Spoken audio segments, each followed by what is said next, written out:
your upper body ones in the last couple of days. Try a few with some clients. Anybody feel some successes or good challenges or anything? Share with me. Feel free to throw it in the chat. I would love to hear if you used any of them and what you thought. Little reminders about today. The Zoom link isn't working. Am I the only one having trouble? Yes, everyone else is on here. Did you guys have any trouble using the link to get up on here?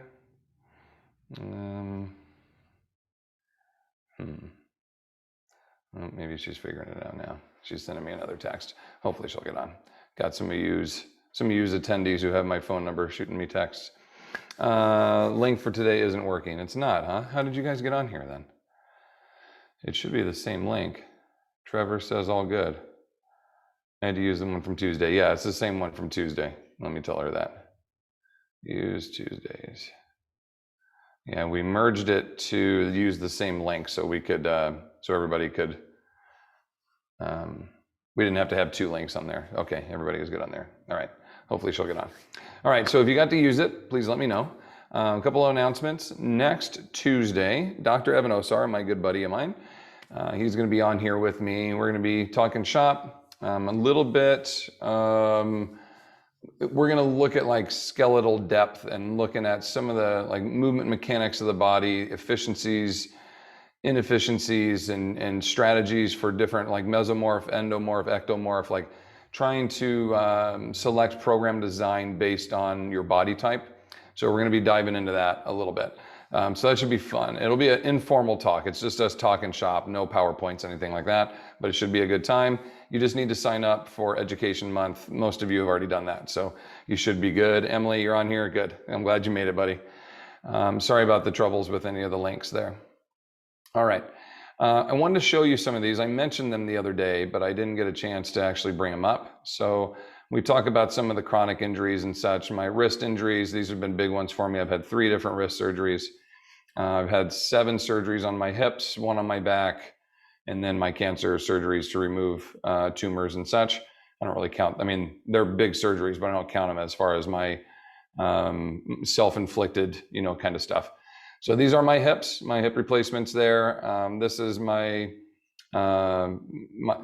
shoulder here in the center, and this is the 4.5-inch needle that they put in there. The nurse was kind enough to let me take a picture, and then when we got done, she gave me the needle. She let me take it home, which I thought was really insanitary. Like, isn't that supposed to be, like thrown away in those special little tubs? So she just wiped it off and handed it to me, and she's like, "Here you go, put it back in the little container," and I got to take it home. Super gross, but that's my my little gap I have, my Bradford shoulder injury there that I've got. And then my hip dislocation. I had mentioned this one the other way too. Yeah, biohazard, exactly. That when my hip dislocated, and I told the story yesterday when my wife and I did our diaries. If you guys missed it, it's on YouTube. It's about a half hour. We talked about the whole experience and getting my hips and how she helped, and the provider of the care, the role of the provider, the caregiver, and the provider, and then the individual that has the surgery, and how we've supported each other. It was really fun. We talked about all kinds of stuff. So if you guys get a chance, you want to throw it on while you're in the car. You don't really need to see it. It's just us talking. But it was pretty cool. But we talked about my hip dislocating, and the nurse guy who was taking me out of the hospital didn't believe me. So I had to like grab this dude and shake him and be like, "Hey, I cannot put weight on my leg. It is dislocated." And we went in, and he was like yelling at the doctor. This guy thinks he's, his hips, this and that. And they took the x-ray, and that's the picture we saw. And I was like, "See, you MFer." Like, this guy was just such a dick about it. But anyway, here are the lifts that we're going to go over today. I'm talking about our lower body dual tension training. So I'm going to show you a couple different engagements for a displacement hinge, in different ways that you can implement this, not only in terms of, well, I'm going to show you 2 ways, how we can displace the load, the actual weight, and then how we can displace you, okay? So really that first one, bilateral, unilateral, rear facing, front facing, this is really going to be like 8 lifts that I'm going to show you just in that first one, and then we'll move on. We'll get into split squats, and we can talk about, again, loading the weight or loading the person. I like to load the person a little bit more in this one. So we'll talk about front, rear facing, and lateral loading on that. The goblet squat is one of my faves. This one I really feel like is a a very good addition that is just quickly added to the kettlebell or the dumbbell or whatever it is that you want to utilize. Could really help there. And then we'll go into our step ups, rear facing lateral as well. And then we'll talk about swings at the end. Let's see, I saw a hand pop up here. If you guys have questions, and it went back down, no problem. If you have questions, feel free to post them in the chat. I have it open, and I shouldn't need a whole hour to go through all this stuff. So I'm more than happy to do questions and to chat with you guys a little bit. If you have, anything you want to discuss with this, let me know. You throw them in there. As I'm rolling and going through this, if you have a question specific to one of the specific lifts, just put the name in there and let me know which one your question is pertaining to, and I'll come back and discuss it. All right, last little announcement. I think I told you guys about these the other day. You're already on for our education month. If you're not signed up with trainingtheolderadult.com already, hop on there. You'll get a free session, lower back limitations. TOA method is launching in April. That's our big course. We teach everything.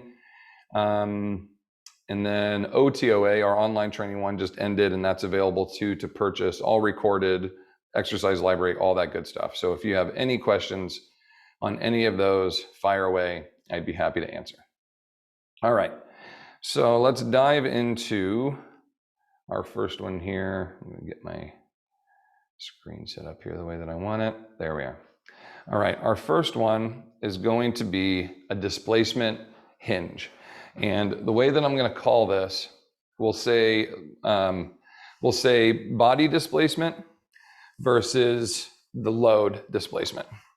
And you can, I like bigger tensions, especially with applying the tension to the person.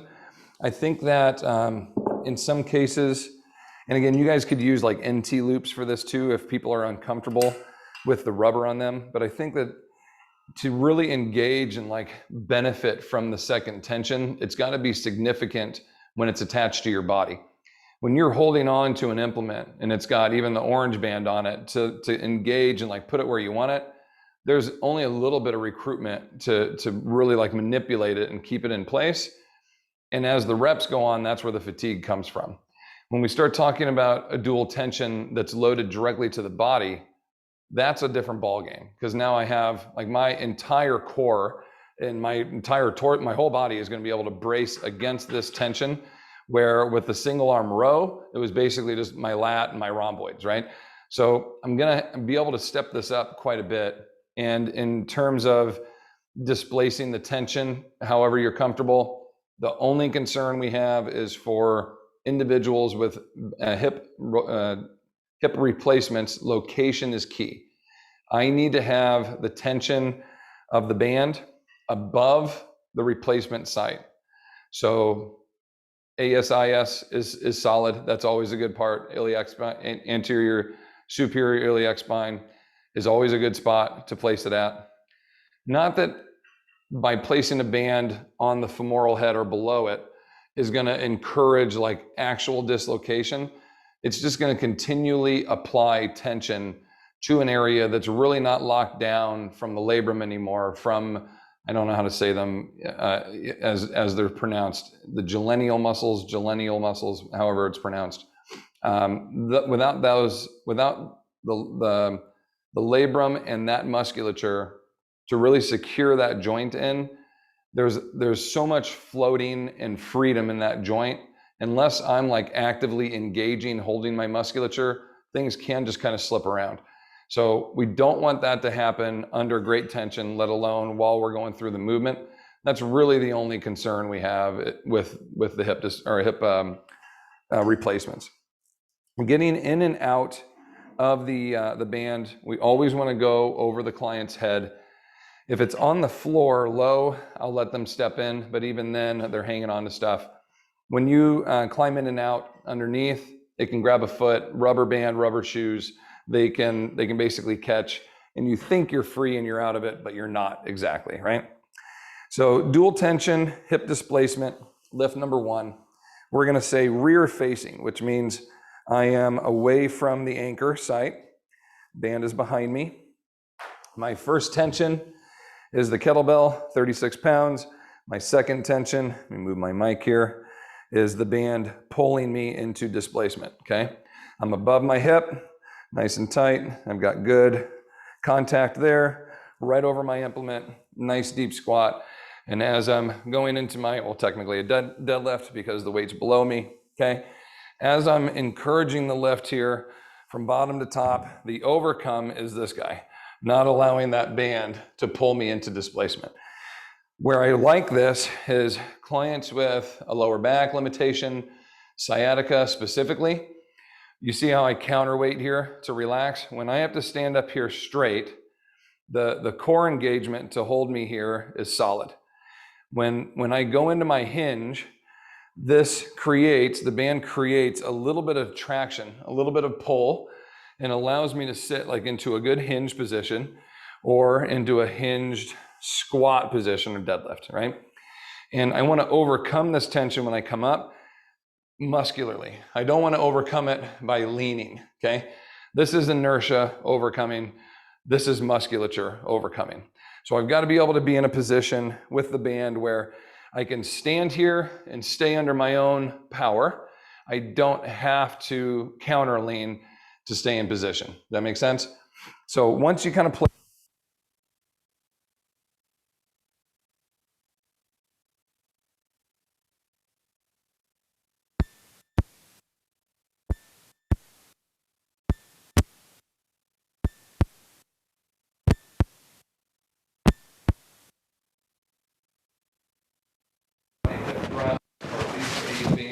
loaded bridge on the floor or foot elevated, I'll ask them to think of it like the way they finish their high bridge position. Not so much like you got to squeeze your butt and tuck underneath you, because we don't really want the pelvis to tilt, but I do want them to think about pulling their glutes into the vertical position. So as I squat down, the band will pull me back and displace me. I can lower. My tension gets lighter, almost slack, right, when I'm at the deep. And then as I come up, I have to overcome 30, 40, 50 pounds of pressure of this guy pulling. I can either inertia lean, I don't want to do, or I can muscularly activate my glutes and engage into the squat. So let's look at musculature-wise, what else are we incorporating by adding the second tension? The glute is really the greatest focus for me.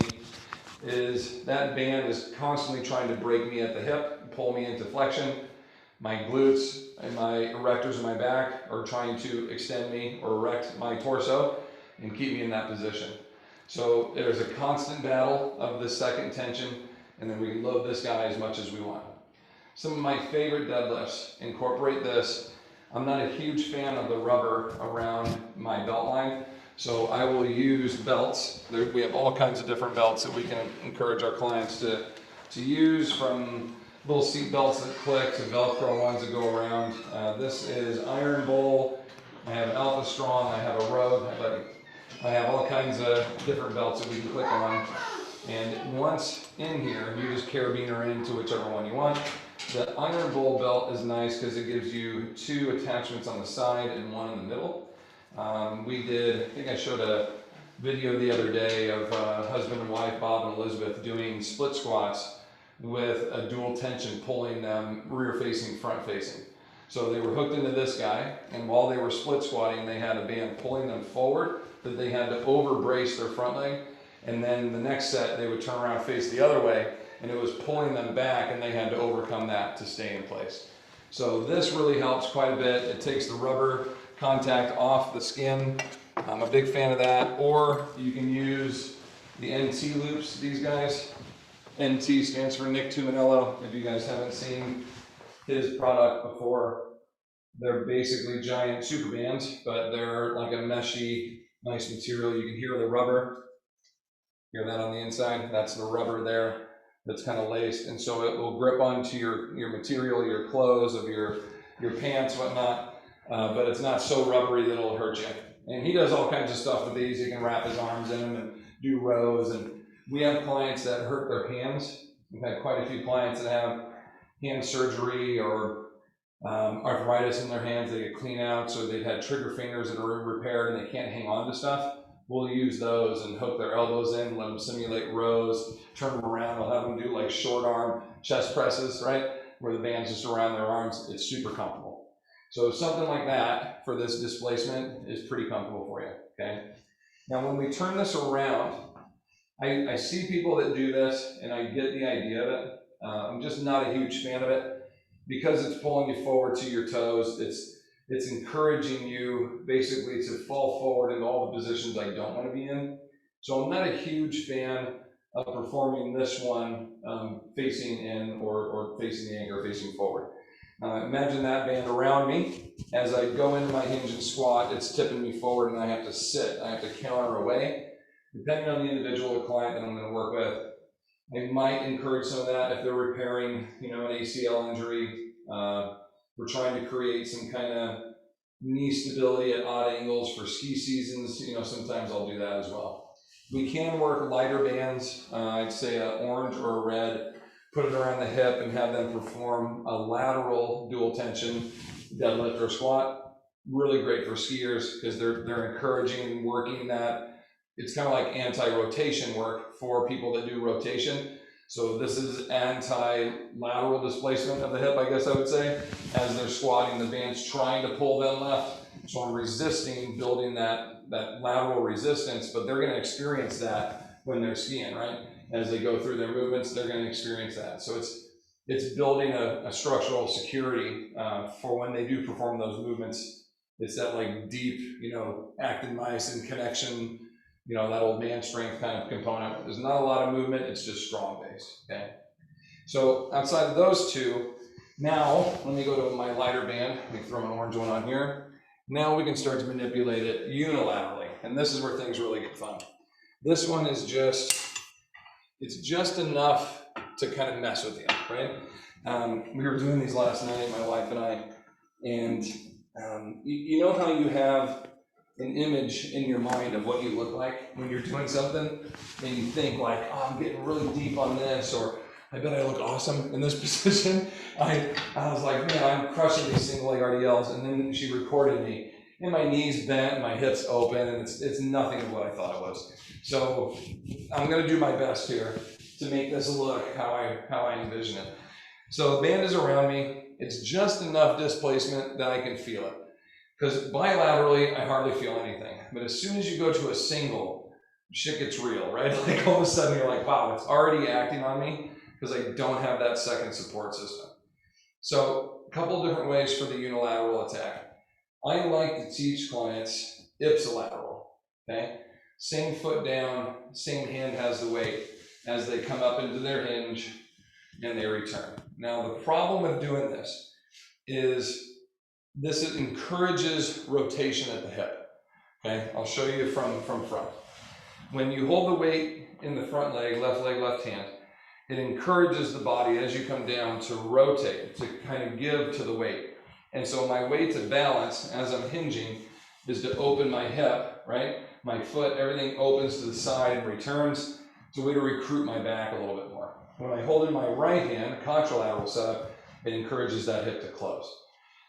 However, it's easier to balance in the beginning learning to hold in the same leg ipsilateral setup. So a lot of clients do a couple, feel that, and they're like, okay, I like this, that feels comfortable. Let's put it in the other hand. All of a sudden they're falling over every rep and they have to learn how to shift and close. So our cue for that, when we go from ipsilateral to contralateral, is the back foot, we turn it and we point it at the heel of the floor leg. So as I'm hinging, I'm pointing my rear leg at my floor leg. And that closes the hip, keeps you shut. So you can do this with either one, and then if you're a superstar, you can alternate as you're going. So I'm closing my hip the best I can, nice high position. I can switch to the other hand. I was about to impress you guys. You switch to the other hand and return. As high as we can get, big single leg RDL. The key to the single leg is the height of the rear leg. The higher I lift up the handle of the teapot, the lower the spout will tip down, right? So just manipulation here. So much hamstring work. It's constantly on because this guy's pulling me. It's always fighting to help me engage. And then where my balance and coordination comes in is this guy switching hands, Just standing on one foot alone for some clients is going to be challenging enough, right? So that one's pretty solid. As long as we're hitting all the mechanics right, I think we're good. Because teaching them to do single leg RDLs with their hip open is not beneficial. Yes, you're getting hamstring release. Yes, you're working on balance, but you're opening a hip and exposing the low back, you know, to a potential of injury. I wouldn't want a client to twist and pick up stuff. We're twisting at the knee, shear force of the knee at the hip. Like, it just encourages a lot of risky positions, I would say. Where if they just close at the contralateral, a lot of that's going to get fixed. Think of your golfers putting down their tee, right? You want to get them into that cross, or we call it kickstand, you know, RDL position when they go to set something up, get them into a solid position there. So we can do that forward facing. Now rear facing, when I do this guy, watch what happens when I do a single leg forward facing. See how this just rolled up on me? That becomes the problem. So that's when we load the implement, okay? So I'll take this guy, I'm going to do the hood, just like I did before, pull through, over the top, get it down to the base, and now I've got my guy here. I'm going to come out to tension, I'll start ipsilateral, see how we do. Now the whole time I'm doing this guy, I've got something that I can act on by pulling back, engaging the lat. So much more balanced I am now too. Not only do I have to steer this guy where I want it, but it gives me an opportunity to engage, to use the tension to help me. So with our clients that are just learning how to do RDLs for like the first time ever, single leg RDLs, I'll give them a band and just let them hang on, and they can steer. This is a great way to learn how to do these. Because if they just hang on to the wall doesn't give. So they're either holding on 100% or they're supported. There's no play in the middle. Start with a blue, go down to a red, eventually go down to an orange, and the steering with this guy isn't much. Like I can kind of mess with them too while they're going, and I'll say close one eye or raise the leg a little higher or swing it out. Like I can call little positions to get them, camera one, camera two, camera one, to just kind of screw with their balance a little bit. It's all spatial awareness stuff, it's great. But if they have something to correct, that's even better, okay?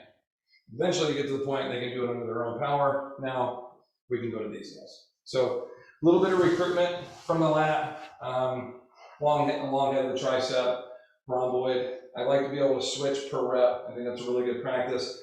As long as they are closing their foot, keeping that engaged, we're in pretty good shape for this one, okay? So bilateral, rear facing, good. You can load the person. You can also load the implement, but we need to go to a lighter tension. And then, I'll look at this guy. Just so I can demo that one real quick. Oh, I should have use the one here. Okay. So, rear facing from the implement. You guys seeing me? Here now. Let's go down like that. Okay. So now, rear facing on the implement itself, another really good encouraging lift. The weight wants to pull and displace behind me. If I take more tension, look how far it pulls me back, right? As I'm resisting and sitting into my squat. When you're trying to encourage proper squat or deadlift technique, this is a great way to do it. We have target deadlifting as well. Grab a bumper plate, put that on the floor, stand around the bumper plate. So we don't even need a lot of height. I just need the target. I can put that right here, implement right on top. If I stand just behind it, it's going to make me tip forward, okay? So if I'm standing here, this is going to make me tip forward to do my squat. If I stand in line with it, weight itself in line with my heels, it's going to make me sit back to get it. So with each pickup that I do, I can force the target position. Because if I come down wrong once, I can see it's not in the right spot. Great way to teach clients hip displacement, staying over, how to counter their upper half and sit over the weight while they squat. You can do that with a target, or with this guy, just let the band do the job. Let the band pull them back. Now we can do rear facing with this one, because I've got my lat engagement, so I can step back. If I relax, the weight pulls forward. So I'm engaging and constantly lat, long head tricep, pec. Oh, this is work. To push this guy back to where I want it, right? Or else if I relax, it's coming forward. So that one, upper body recruitment, retracting strength, teaching your Olympic lifters. We would do these a lot on the bar itself. So I would take clean pulls or high pulls, maybe mostly clean pulls, snatch pulls from the floor, and we would load a band horizontally on that. So as they came up, the band would encourage the bar to drift away. With the Olympic lifts, we constantly want that up and back trajectory to either catch the clean or to catch the snatch, right? We don't want the bar to drift forward. So if you just put a little tension on it, like Eric Cressy says, sometimes make the error that the client makes worse, and they'll overcorrect to where they should be, right? He's usually talking about valgus collapse. Put a tighter band on there, make it worse, and they'll go, wow, I really don't like that, and all of a sudden they're at where they want to be. Kind of the same idea here is like, let's encourage the weight to pull away, and oh man, I really got to recruit this back to put it where I want. So that one's pretty fun, pretty solid, okay? I like those when you look at like, hey, let's really encourage really good posture and upper body engagement with my deadlifting technique. That one, forward facing, pretty solid. I don't know if you're gonna find something better than that. All right, so all my displacements are good. The split squat, I like this in a couple different ways. And again, we can load a little bit heavier band. I'll just load it again. I was gonna go over that. Stand next. We can load this in a couple different ways. Over the top, always over the top. I want a little bit lighter band for this one because of the split position, okay? I can hold my weight here, wherever I want, but I'm encouraging this constant action. If I relax, it folds me. So it's basically anti-flexion, right? I'm trying to maintain this position while I perform my split squat, and I can hold load wherever I want. I can go lateral, super challenging. As we split here, there's this tendency to want to like lean against it and counter the band constantly, as opposed to staying muscularly engaged and staying up and down and trying not to lean. You as the coach can be their barometer, right? And watch them and mirror them. And so if I'm leaning, you as the coach right now, you're like, you're leaning, bro, right? You just mirror it and be like, oh, okay, I got to get back to here, right? And then there's a balance piece to this one too. And then forward facing, same thing.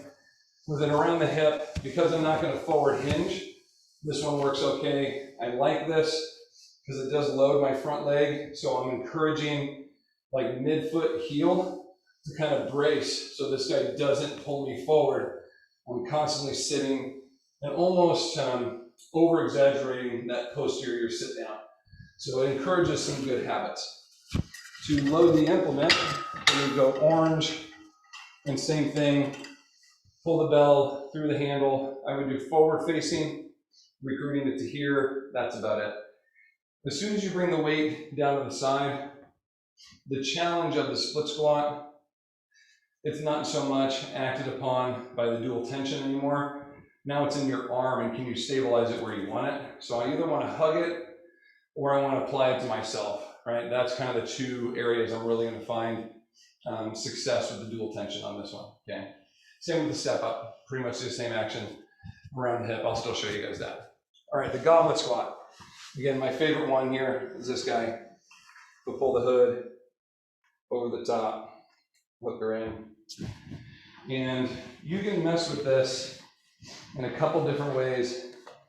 What I really like about sit to stands are you have options to touch and go, completely unload.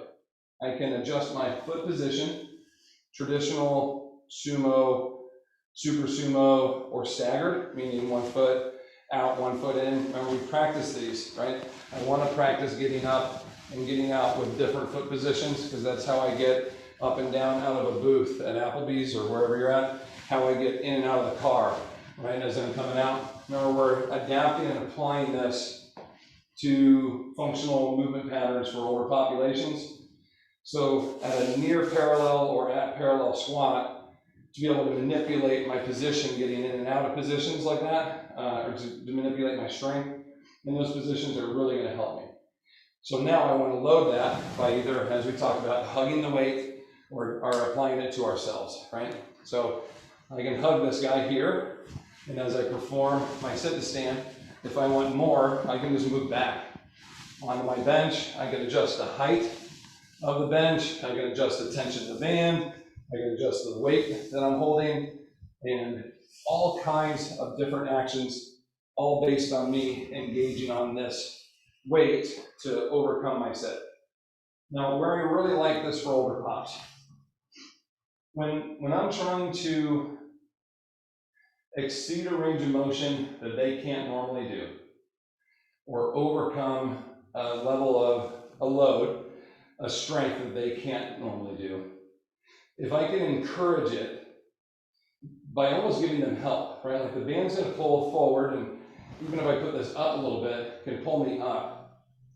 But on the other end of it, I get the overload of new depth, deeper depth, or more weight. Like I see that as a huge win. Because basically it's like a spotter doing a negative rep. You and I are bench pressing. I take the weight out, you take it down. This is 110% of your one rep. You cannot do it, but you benefit from that negative, right? And then I help you bring it back up, and then you do another rep, and I help you up. So we have the added value of someone assisting through the super hard part, and then you just take that negative action. It's kind of the same idea here. If I were just behind me, pushing me up, and then I came down slow under control at a deeper range of motion, or at a heavier weight than I've done before, then the help gets me up to that, to the high point, and it gets me to the spot, and then I got to do the work on the way down. I know the band's getting tighter as I come down, but I still have to overcome that. Like I still have to work that deeper range. It's not going to be full potential until I'm down. So I've got that whole middle ground to really work my strength or work my range of motion. And if someone gets in trouble, they just sit down. You don't have to worry about them falling, tipping over. On a bench like this, always long way. Don't teach people sit to stands here. Because if I over rotate or my band breaks or something like that, I'm going for a ride, landing on my head, the weight falls on me, and it gets bad, real quick. And if I can do 4 or 5, and I'm like, I have a set of 10, this isn't super hard, and I just slide back a little bit, and I can start here, and I've just taken up my own tension. So one of my favorite lifts, a lot of times too, upper body lifts, even with the goblet, like we get used to the weight just being in with us, but if that weight's always trying to get away, I'm having to over recruit and retract and like hang on to it, just more muscular involvement, right? So I'm always looking at ways, like how can I over involve extra muscle into each lift, just maximize our potential. I get to see a client twice a week for 50 minutes. That's all I get. So why not maximize each opportunity I have with them? Okay, the other way to do this is rear facing.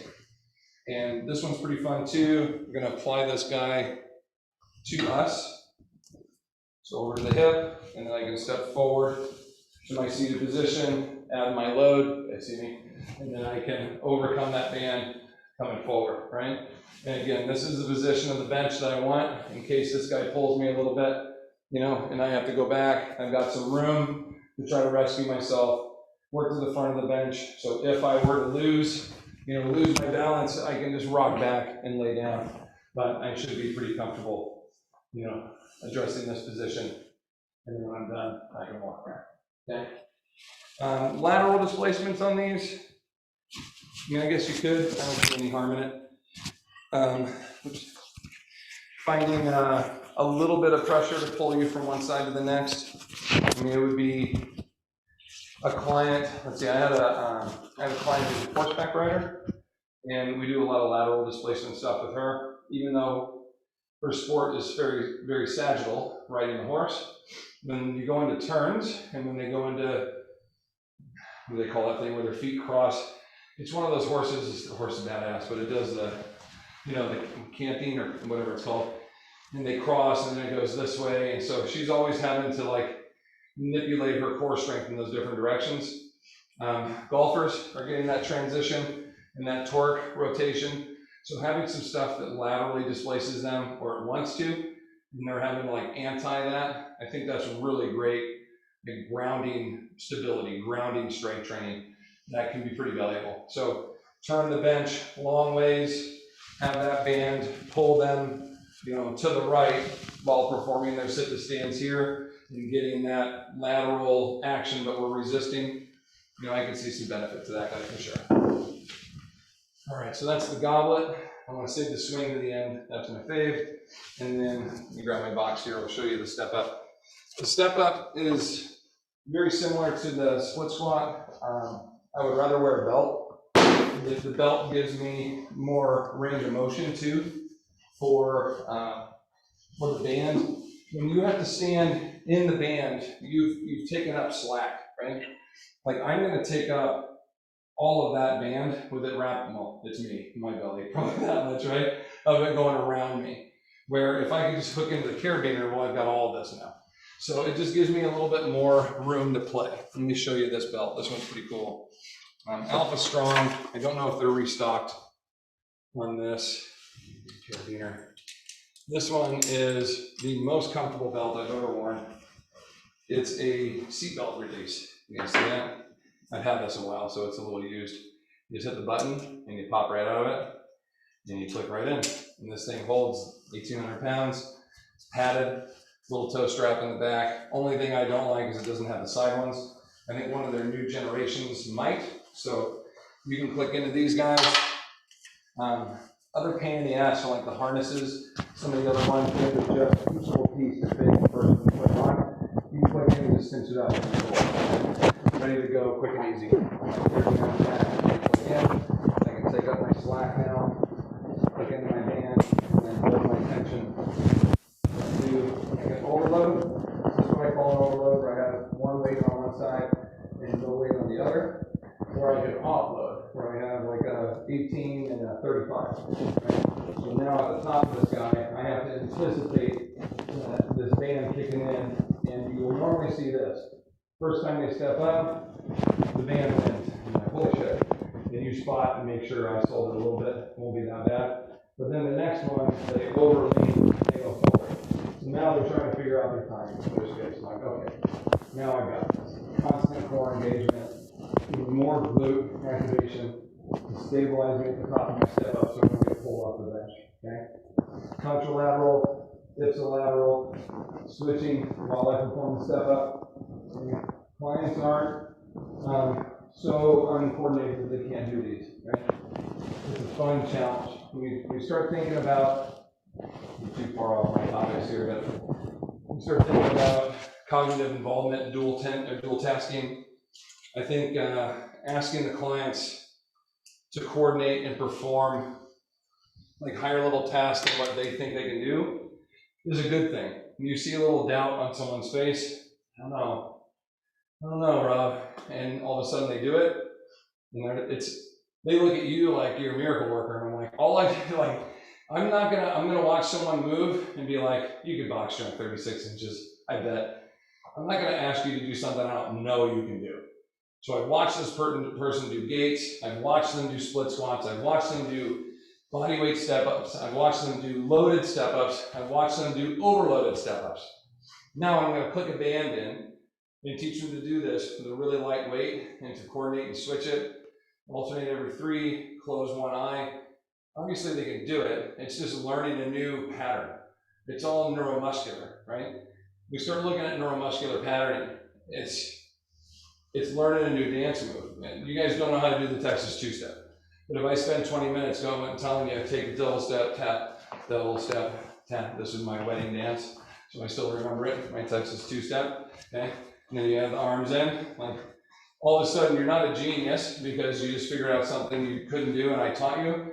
You guys can already do a left step, a right step, and a tap. You can do that, I just told you the pattern. Do 1, 2, 3, 4. 1, 2, 3, 4. As soon as you learn the pattern, you've now facilitated a neuromuscular movement pattern, thus neuromuscular facilitation. We're not geniuses of creating some type of movement that they couldn't do before. We just coordinated their pattern and taught it to them so they can do that. And my favorite part is when I talk to other trainers and they say, there's no way I could get my clients to do what yours do. Bullshit. Ask them, try, teach them. Like, do you guys think I just like go out and I hire like former Olympic level athletes that are older now? And I'm like, I want you guys to come train here. Like, I need all these badass judo, black belts and Olympic wrestlers, and like, you guys come and train here. I just won't tell anyone. Like, these are regular, everyday folk. You guys are looking at Eva the other day, squat below parallel. I put a whole thing up about her doing that. Lady couldn't toe raise. She couldn't hip hinge. She couldn't do anything. Her back and her knee hurt so bad. Mother of 3, regular everyday lady, worked until she was 65 and is now retired. But she's now kicking ass and deadlifting 75 pounds, and she can, sit to stand 35 pounds, and she can hold heavy weights. Like, we've just built it. I've taught her the pattern. She's built the strength. She's a normal person. You just got to ask your people to do it. And I will get into positions where I'm working with another trainer that I can't, and I'll come to their place and teach their people. And I'm like, all you got to do is learn the pattern. That's all it comes down to. Have faith that you can teach your people well. If you don't know how to teach them, go learn from somebody that does. That's the 3 things that I get the most. How do you work with older populations? It's, I don't know what to do or how to do it or what's going to hurt them. So I'll teach you what to do and how to do it. And if it hurts them, I'll teach you the other thing that you're supposed to do that, will still work the limitation, but not hurt them per se. All right, swings, doing good on time. I use my blue one here as well. A couple different swings that we can do with this. You want your clients to be well versed with the swing. They can perform a tempoed RDL, which means a Romanian deadlift at a fast clip, like a 1x1, okay? 1 second down, 1 second up. I'll show you that in a second, okay? If they can do that, and then they can learn contact. Contact of swinging a bell is probably one of the most important things that you're going to need. I don't have time to teach you that whole process right now. It is a whole, I literally spend 90 minutes teaching, I have 8 power exercises I teach. It's over 6 different episodes, and on one of them, the whole thing, we do the swing. Because I believe every person out there can swing a weight. I think we do it all the time. I think we just don't necessarily repeat it with a kettlebell in our hand, but it's such a valuable movement pattern, okay? And I think obviously there's some people that are severely injured, that kind of stuff, they can't, but I think this is such a good movement pattern to teach. We spend a whole 90 minutes on it. And we teach the term contact, which means you're constantly countering and engaged with the implement. There's no float, okay, is basically what this comes down to. So long story short, when you get your client to the point where they can swing or tempo RDL well and efficient, and they're like, I can, I'm ready for the next step, then you could do something like this, okay? So the first one I want to show is the self-anchored swing, which I think is probably my favorite one, and then I'll show you the displaced, okay? You take an implement, or you take your band and circle your kettlebell, circle the implement, okay? And then we're going to reach through the handle, grab the band on that side, pull it through. And as you're pulling through, just lift the bottom one up a little bit and let it cinch up. See how I just kind of lassoed it? And now I'm cinched up around the horns. It's not going to go anywhere. It's the same thing that you do pulling the hood on. We just did it from open instead of it being closed, okay? So once I have it like that, I'm going to open and create my triangle. And I'm going to have my foot position right over the top, so it's center arch. I know it's not going to come off.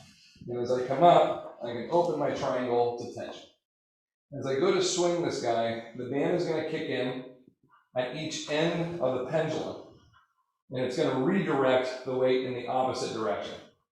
So here's a tempoed RDL. Hinge, return, hinge, return, hinge, return, hinge, return.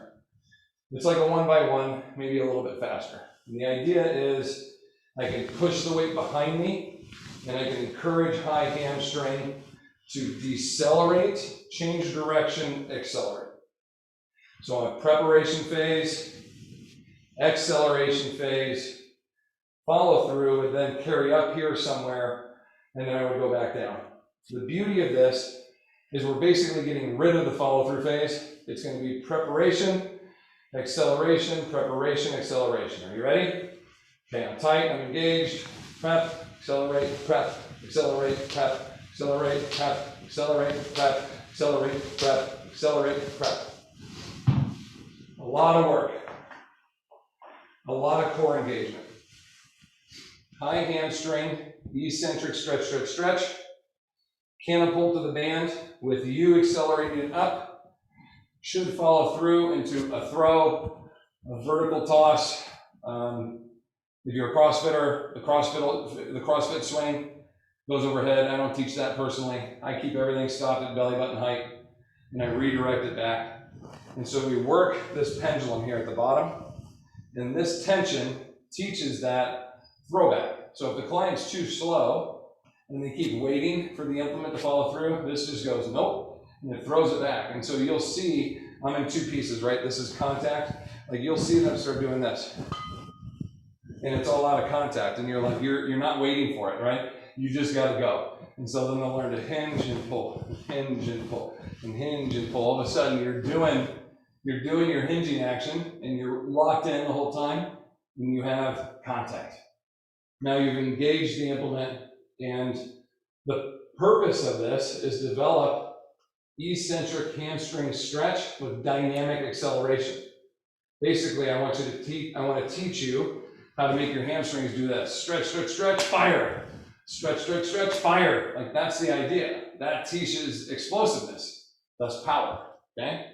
So this one is a great tool for that. You guys want to learn that whole power series, it's part of our course. Sorry to plug it, but it's 12 hours of me going into all this stuff. It's probably the most fun that I teach because you get to do like the high tempo, the high energy stuff. And then we start throwing things, and I love to throw stuff. I'm a thrower, so I love to throw things.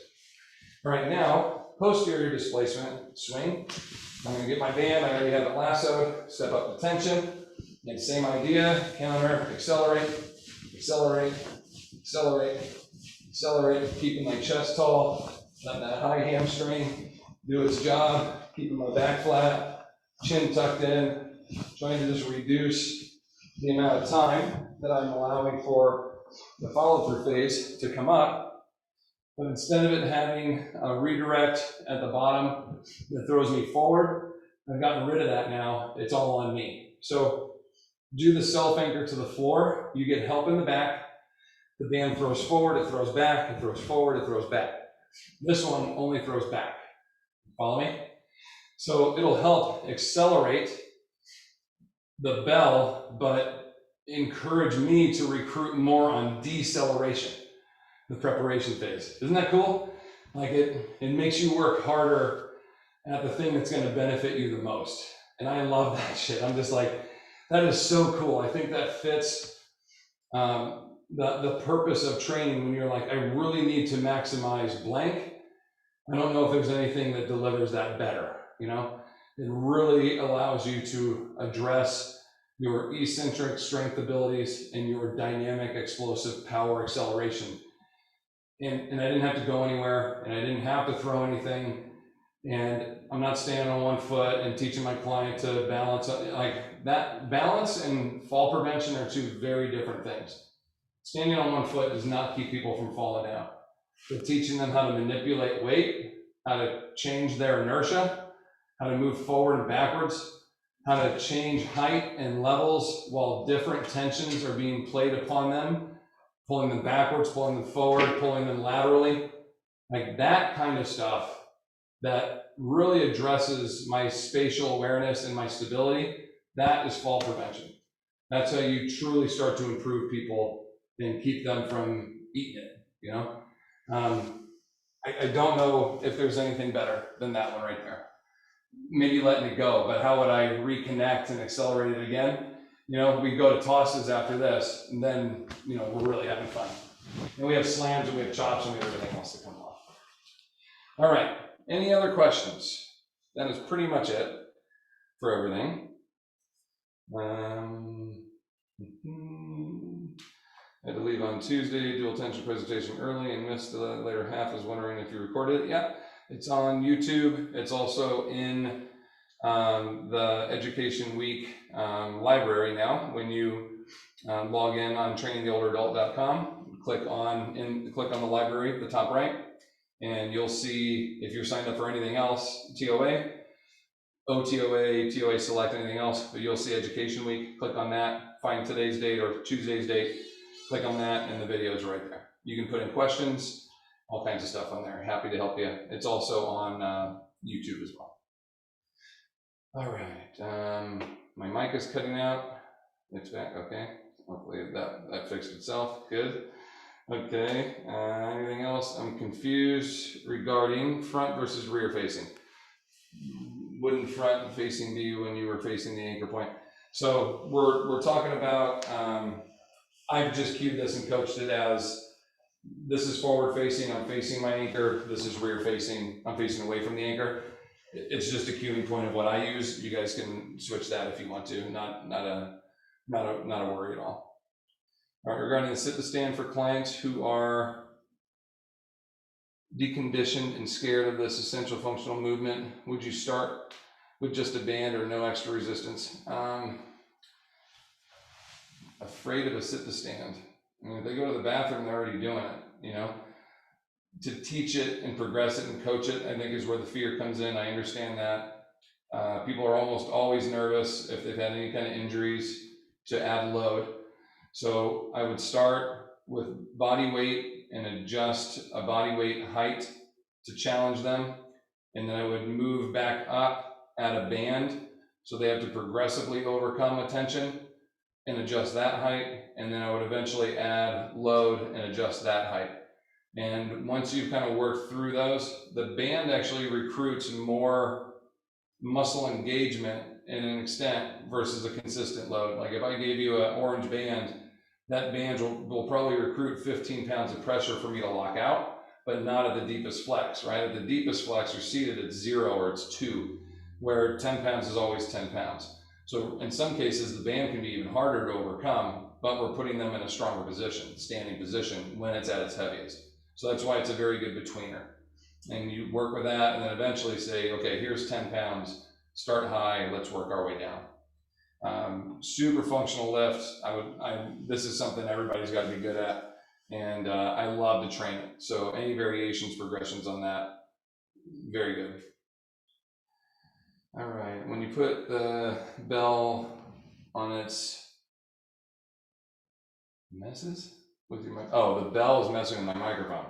Are we getting like signal interference on that? Maybe it's hitting my mic on the side here when I had the tension on it. All right, just to reiterate, the swing starts from the standing position of the band first and then the anchor. Yeah, I like to always start at the top. You get eccentric preload first, so that's a benefit. Dead starts for something dynamic, I'm not a huge fan of. So to discuss on that, like if I were gonna throw a kettlebell and the kettlebell were here, and I just came down and went, and threw it, I got 0 eccentric pre-stretch to help me. So basically I just had a dead start, right? Where if I took it up and then swung it once and then went, I would get twice as much out of it. Because I'm getting that eccentric, hamstring preload, my erector preload, my rhomboid preload. Everything else is having an opportunity to take tension, stretch it, and then catapult it up. So yeah, with the swing, I've seen people that start at the bottom. I like to just do a proper pickup and then push it back, go, push it back, go, push it back, go, and force everything to start from the top, create my eccentric, and campaign it forward. All right, for the client who rotates when doing primary anti-rotation activities, small orange band, lightweight, they just lean by twisting their lumbar or are isolating. A better way to start. If we build it wide to narrow, anti-rotation with your orange band, we start wide base bilateral, come in, and then eventually start to split that into a stagger. See if I'm answering your question the way you want it. I think that creates like wide base confidence to narrow base confidence to split stance confidence to alignment confidence, right? If we can build that, wide, narrow, split, inline. That progression, all while holding a band and resisting it, right? 90 degrees. If you start getting a play in there, then we know there's a weakness that they're encouraging. So we need to cheat that from whatever progression you just had them in, whichever one it was, where you lost them, cheat it, make it a little bit easier, and then coach that, train that, and see if you can't progress it. And then I would work, I do think that there are rotational actions. This gets into a whole other topic, but you've got about 60 degrees of rotation that really work well for you. So I do like to work that 60 degrees of chopping actions and swings and throws, that kind of stuff. Again, a whole other talk. But the majority of our clients seeking stability, fall prevention, all that, anti-rotation stuff would benefit greatly. So you just got to thread the line. You got to find that spot. Which one of these is going to be most challenging, and where do I need them in regards to the tension point? Where can I find it at? I've seen anti-rotations with pulleys too. That's pretty fun because you can mess and manipulate with the pulley. Like cable pulley machines holding the tension here, and you can adjust weight, undulating weight. So you take weight away and then you add weight and they have to over recruit, or the other person can just push on it a little bit, right? Like you can manipulate that kind of stuff to fill those gaps and get them to over recruit or just recruit more. That should be, hopefully that's helpful and I'm answering your question. All right, anything else? Any other questions? Anything from you, boss? Good? All right. Well, I hope you guys enjoyed this. We'll see it on YouTube. You'll see it on Education Month. Make sure you pop on there. Catch Evan next week, Christian Thompson next week, David Ote the week after. We have a Q&A coming up on the 17th, I think. You guys have questions? Sunday workout? Yeah, the trainer workout this Sunday, 9 o'clock. If you guys want to work out with us, we'll be emailing you about that as well. Really fun. We did this a couple weeks ago. We had a lot of people. It was great. Like I actually train you. I'm not teaching you how to run an online session. You're my clients and I'm training you for an hour.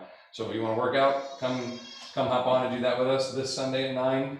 What else do we have coming up? With the Q&A, put in, I love those questions of, I have a client who, send me those questions. Email them to me, instant message them to me. If you have my phone, text them to me. I'll print them and I'll answer them live on there. Those are some of my favorites because it always leads me into the next thing, and you get, a little bit more out of it rather than just say like, talk about frozen shoulder. Well, when I have a client who can't get this and that, and they can reach from here, but can't row there, you give me more detail and we can apply it. I can actually give you answers of like, try doing these things and plug them in and let's see how it goes. Sunday, there will be a Zoom link. We'll put that up for you guys. And it's about 45 minutes to workout. I keep it to pretty much bands and dumbbells. If you have kettlebells and other stuff, I'll tell you, like, you can use a kettlebell here if you want. Much more fun to swing a kettlebell than to hold a dumbbell vertically. And then to try to attach a band to it, the bell works so much better. So if you have stuff, use it. Bring it all. Bring everything you got. I think that's it. All right. Thank you for all the great questions. This was awesome. We had really good numbers on it, everyone. I appreciate y'all being here. I apologize if there were issues with the links. I think we originally had 2 links and we cut it down to 1, everybody using the same one from Tuesday, and we may have left up the old link. So my fault. I apologize for that. And I'll fix that for next time. All right, gang. You guys have a great day. Thank you. I love you guys. Appreciate you. And we'll see you next time.